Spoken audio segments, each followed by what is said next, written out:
With the chilling murders of 6 Israeli hostages, Hamas has opened a new chapter in an already brutal war that is nearing a year.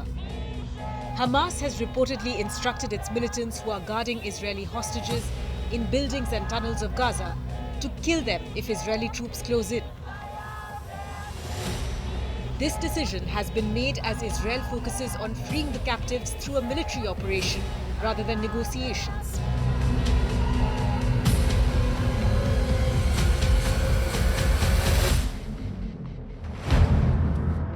Hirsch Goldberg-Polin, Eden Yerushalmi, Carmel Gat, Almog Sarusi, Alexander Labanov, and Ori Danino were among the 250 hostages kidnapped by Hamas during their deadly October 7 attack on Israel.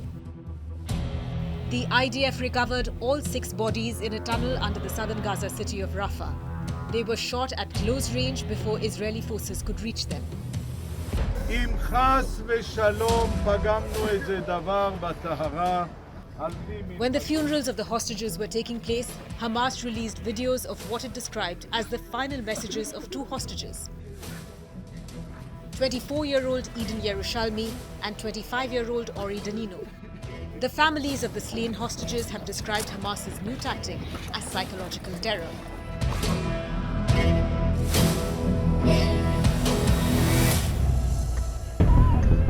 After the murder of the 6 hostages, hundreds of thousands of Israelis have been hitting the streets and demanding that Prime Minister Netanyahu's government strike a deal to free the remaining hostages.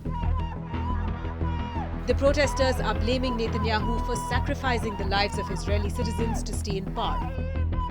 The right-wing members of Netanyahu's coalition have threatened to bring down the government should he strike any deal with Hamas to end the war. Nearly 100 hostages are still believed to be in Hamas's captivity in the Gaza Strip. But Netanyahu is insisting that it should be Hamas that has to make the concessions, not Israel. What has changed in the last 5 days? What has changed? One thing. These murderers executed 6 of our hostages. They shot them in the back of the head. That's what's changed. And now after this, we're asked to show seriousness?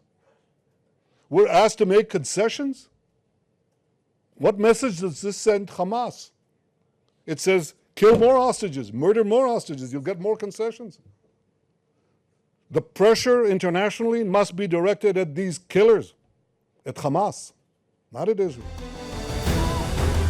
What's unclear at this point is if these protests will compel Netanyahu to change Israel's approach to the war in Gaza.